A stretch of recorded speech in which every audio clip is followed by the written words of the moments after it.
प्रकृति का एक नियम है जिसे परिवर्तन कहते हैं। परिवर्तन जो समय के साथ व्यक्ति को परिवर्तित कर देता है। पर बढ़ता काल चक्र भी चंद्र के मन से नंदिनी की यादें मिटा नहीं पाया। चंद्र के लिए तो उसके जीवित होने की आशा ही उसके जीने का माध्यम थी। आपको महारानी नंदिनी का ईमेल, उनका कुछ पता लगा? उत्तर दीजिए मुझे। इन कुछ वर्षों से नंदिनी कहाँ लुप्त हो गई थी, किसी को कुछ पता नहीं था। इन कुछ वर्षों में ऐसा कोई दिन नहीं, ऐसा कोई स्थान नहीं जहां चंद्रगुप्त ने नंदिनी को ढूंढने का प्रयास न किया हो। वो श्वास तो ले रहा था, किंतु उसके प्राण नंदिनी में ही रुके थे। कभी कोई झूठा आश्वासन दे जाता तो कभी कोई स्पष्ट भविष्यवाणी कर जाता कि अब महारानी नंदिनी के वापस लौटने के कोई संयोग नहीं, किंतु उसने प्रयास करना जारी रखा। वो वापस लौटेंगे, अवश्य लौटेंगे। कल्पना फिर उन्हें ढूंढने जाएंगे और इस बार मगध के दूसरे भाग में ढूंढने जाएंगे। मुझे पूरा विश्वास है कि नंदिनी वहीं मिलेंगे। आप लोग जा सकते हैं। ये तुम क्या कर रहे हो चंद? क्या यह सत्य है कि तुम अपना पद राजकुमार बिंदुसार को सौंपने वाले हो? राजभवन में सभी को यह बात ज्ञात हो चुकी है कि आज तुम राजकुमार बिंदुसार को युवराज घोषित करने वाले हो। यह कैसे संभव है चंद्र? राजकुमार की आयु अभी केवल 18 वर्ष ही है। तो आचार्य, मेरी आयु भी तो उतनी थी जब आपने मुझे मगध साम्राज्य सौंप दिया था। और फिर क्या अंतर पड़ता है यदि इसी उम्र में बिंदुसार को मगध राज्य सौंप दिया जाए? एक न एक दिन तो उन्हें राजा बनना ही है, और मुझे एक राजा बनकर क्या मिला? क्या अर्थ है इस जीवन का आचार्य? जन्म लेना है, मरना और फिर जन्म लेना है, बस यही। बस चंद्र बस। तुम दिन प्रतिदिन अध्यात्म की ओर अधिक झुकने लगे हो, परंतु ये मत भूलो कि तुम एक राजा हो मगध नरेश। एक राजा को ऐसी विरक्ति शोभा नहीं देती चंद्र। और मुझे तो ये भय लगने लगा है कि तुम्हारी संन्यास्त वृत्ति से मगध को कुछ ना हो जाए। मगध को कुछ नहीं होगा आचार्य, किंतु यदि मुझे कुछ हो गया तो? नहीं चंद्र, आज के पश्चात ऐसी अशुभ बात अपने मुख से कदापि नहीं निकालना। अपने पुत्र की भांति पालन पोषण किया है मैंने तुम्हारा। ऐसा कुछ अशुभ घटित हो जाए इससे पहले मेरी मृत्यु हो जाए। नहीं आचार्य, आपको मृत्यु नहीं आएगी, आप जीवित रहेंगे, परंतु पल पल मरेंगे मेरे विषय में सोचकर। और तब आपको ज्ञात होगा कि चंद्र पर क्या बीत रही है। और आचार्य, यदि मैं जीवित हूं तो अवश्य नंदिनी भी जीवित होगी, चाहे वो कहीं भी हो। काल चक्र चलता रहा। समय के साथ मगध में बहुत कुछ परिवर्तित हुआ। चंद्रगुप्त मौर्य के प्रेम ने धीरे धीरे उसे आध्यात्म को सौंप दिया। राजपाट, वैभव, परिवार, अपना सर्वस्व त्याग दिया। उसे जीवन में बस एक खोज थी।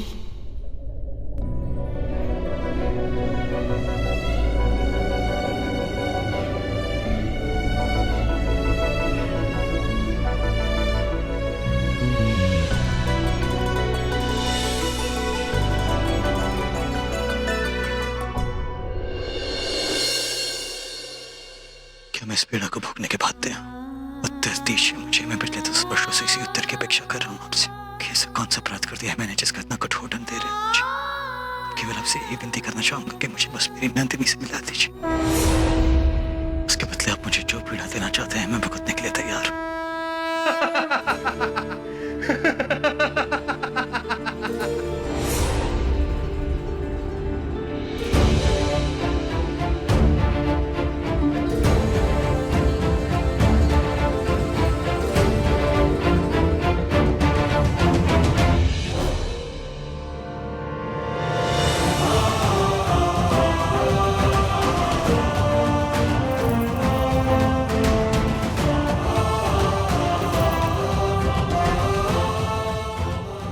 राजन, आप ये मुझे क्यों दे रहे हैं?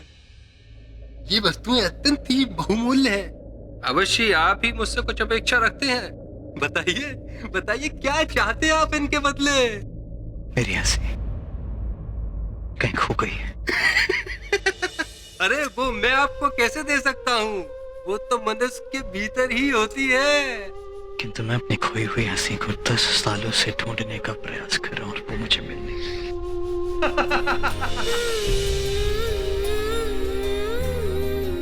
जिस प्रसन्नता की खोज में चंद्र ने अपना सर्वस्व त्याग दिया था, वही उससे लुका छिपी का खेल खेल रही थी।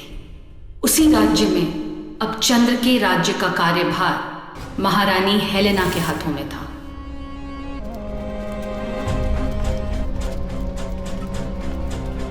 मंत्री जी, ये इतने सारे सैनिक कहाँ जा रहे हैं? कोई खास बात? महारानी हेलेना, महाराज के आदेश के अनुसार सभी सैनिक महारानी नंदिनी की खोज के लिए जा रहे हैं। महाराज चंद्र ने जितने भी सैनिकों को नंदिनी की खोज के लिए भेजा है, हम चाहते हैं कि उन्हें यहाँ तीर सुक्ति के उत्तरी क्षेत्र में आक्रमण करने के लिए भेज दिया जाए, क्योंकि फिलहाल हमें ये सूचना मिली है कि राजा शस्त्रकेतु हम पर आक्रमण करने के लिए पूरी तरह से तैयार हैं। इसलिए उनका कोई भी कदम उठाने से पहले हमें उन्हें रोकना होगा। इसलिए हमारी योजना ये रहेगी कि हम यहाँ तीर सुक्ति के उत्तरी क्षेत्र में पहले आक्रमण करेंगे और उसके बाद हम इस नदी को पार करके उसकी दूसरी तरफ जाएंगे।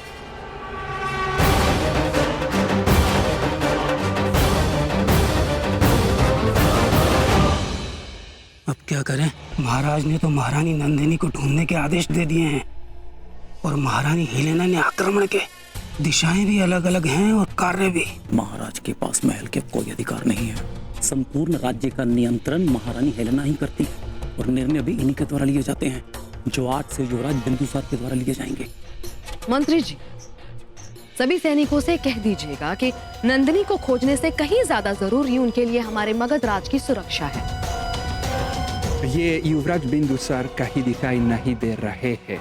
आखिरकार वो कहाँ है? वो जहाँ कहीं भी होंगे ना मैगस्टीनीज, वहां का एक एक पत्ता पत्ता, बूटा बूटा ये बात जान जाएगा। उसके वजूद से आसमान में सूरज भी चमकने से डरेगा। बादल उसकी ढाल होंगे और सूरज उसका साथी। बहुत हो गया वंदेहार दोस्त, बहुत ही तेज आंधी आने वाली है, शीघ्र ही चलो। आज तुम्हें मगध का राजा घोषित किया जाएगा। ये सब तो महल जाने का है, तैयारियों का है, उत्साह का है। वाह मित्र, मैं कितना उत्साहित हूँ। और ये जंगल तो जंगली जानवरों से भरा हुआ है मित्र।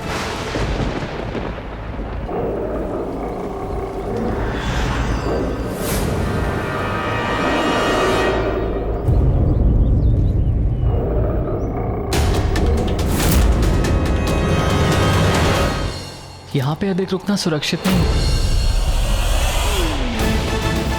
यदि इस जंगल से भयभीत होकर मैं महल वापस चला गया तो मुझे राजगद्दी पर बैठने का कोई अधिकार नहीं। कुछ सुना तुमने? पशु के घुर्राने का स्वर। हमें महल की ओर जाना चाहिए, वहां हमारी सब प्रतीक्षा कर रहे होंगे मित्र। ये हमें चेतावनी दे रहा है। उसकी घुर्राहट ये स्पष्ट कर रहा है ये क्षेत्र उसका है, ये जंगल उसका है। किंतु वो ये नहीं जानता कि वो सिर्फ इस जंगल का राजा है और मैं पूरे मगध का। और अब मैं उसे ये सिद्ध कराऊंगा।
खत्म कर दो इसे।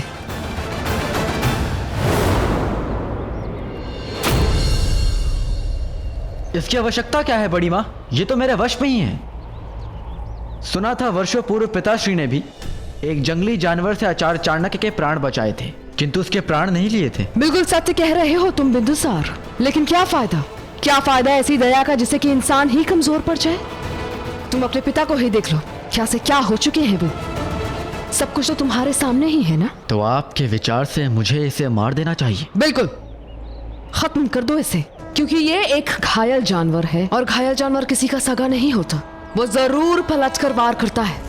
सहस्रलोचन प्रवृत्त शेष लेख शेखर प्रसूर धूरि धूरिणी विधूसराग्नि लेख राजमालया विभक्त जात चिंतक श्रीतराय जायता चकोर बंधु शेखर।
एक बात हमेशा याद रखना बिंदुसार, हमारे दुश्मन से जीत हासिल करने के लिए उसे खत्म कर देना ही सबसे अच्छा होता है। हमारा दुश्मन केवल तब तक हमारा दोस्त हो सकता है जब तक उससे हमें कोई फायदा पहुंच रहा हो। खैर ये सब छोड़ो, आज तक आचार्य चाणक्य ने अपनी नीतियों से महाराज चंद्र को संभाला है और अब बहुत जल्द तुम्हारे महामंत्री भी आचार्य ही होने वाले हैं। लेकिन याद रहे बिंदुसार, राज्य से संबंधित जितने भी निर्णय होंगे वो तुम खुद लोगे, वो नहीं।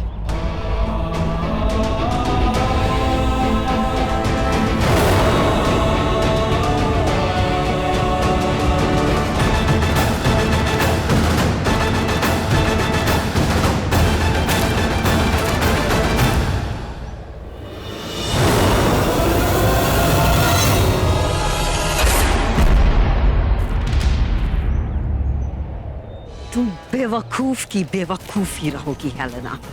ऐसी कौन सी माँ होगी जो अपने बेटे की फिक्र ना करके किसी दूसरे के बेटे को आगे बढ़ने देगी? तुमने धीरे धीरे बिंदुसार को एडोनिस से बड़ा बनने दिया है, तभी तो आज एडोनिस की ये हालत हो गई है। तुमने उसे कभी आगे बढ़ने ही नहीं दिया। माँ,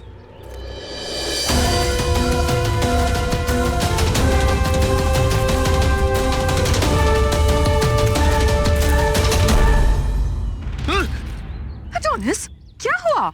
माँ, मुझे जानवरों से बहुत डर लगता है, ये मुझे मार देंगे। एडोनिस, देखो तुम फिक्र मत करो, तुम्हारे भाई बिंदुसार ने इसे पहले ही खत्म कर दिया है।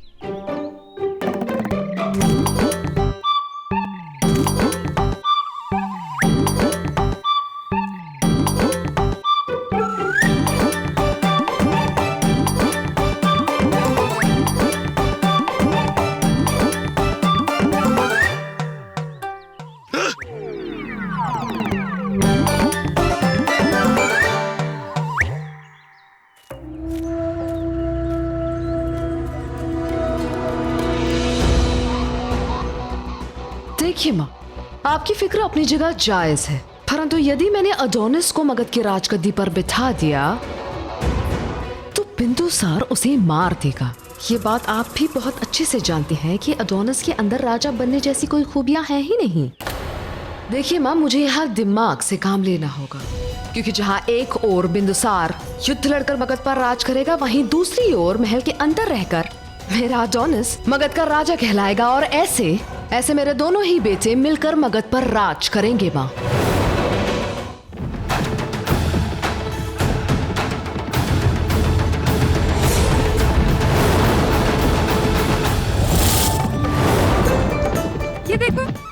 राजकुमार बिंदुसार है ना, एक दिन वो शूरवीर महाराजों में से एक होंगे।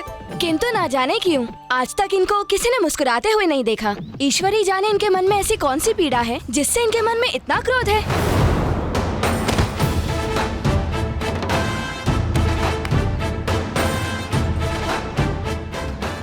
किंतु देखो ना, कितने आकर्षक पुरुष हैं ये राजकुमार।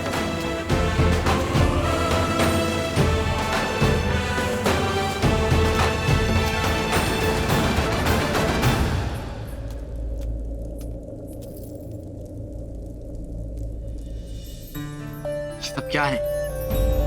आप जानते हैं ना, हम आपकी कितनी बेसब्री से प्रतीक्षा कर रहे थे। हम तो यही चाहते थे कि आप जैसे ही महल में प्रवेश करें, सबसे पहले आप हमें ही देखें। अब इतना भी मत तरसाइए हमें। इस महल में हमारे लिए हजारों स्त्रियां हैं, इसलिए हमारी प्रतीक्षा करके आपको कुछ लाभ नहीं मिलेगा। और उन सारे खूबसूरत पलों का क्या जो हमने साथ में बिताए थे? इसलिए हम सोच रहे थे। कुछ भी सोचने की आवश्यकता नहीं है आपको। इस महल में हमारे लिए हजारों दासियां, हजारों स्त्रियां हैं, और उन्हीं में से आप भी एक हैं। और इसमें कोई विशेष बात नहीं है। जा सकती हैं आप।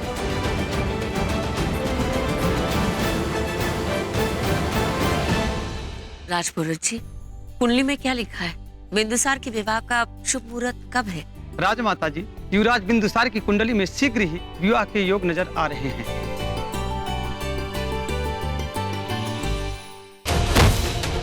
बोल कर नहीं चुकाएगा? नहीं देगा? बोल नहीं देगा?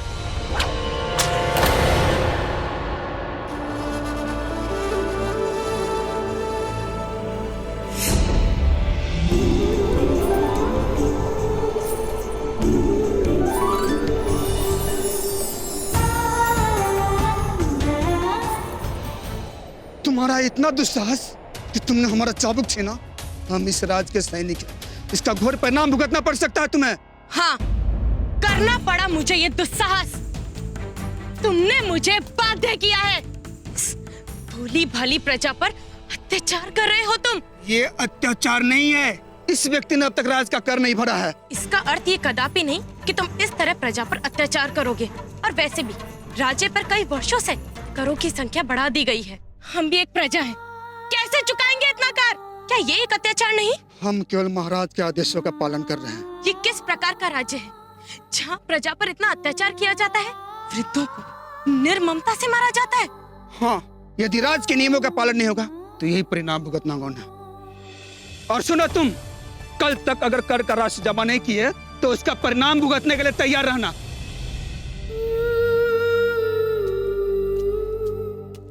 चलो।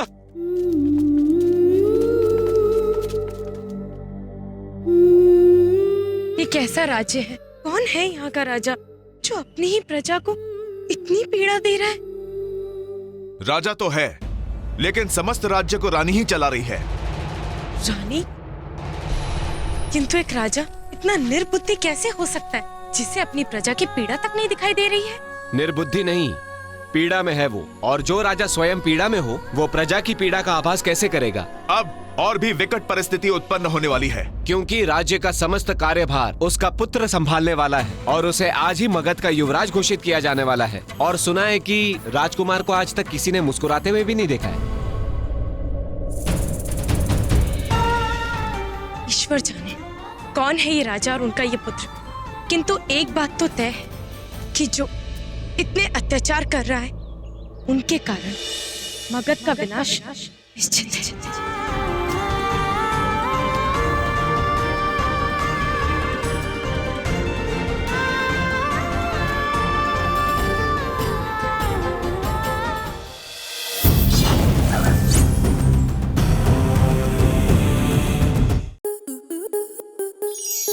स्टार प्लस के ऐसे ही और बेहतरीन लम्हे देखने के लिए सब्सक्राइब करें हमारे YouTube चैनल को।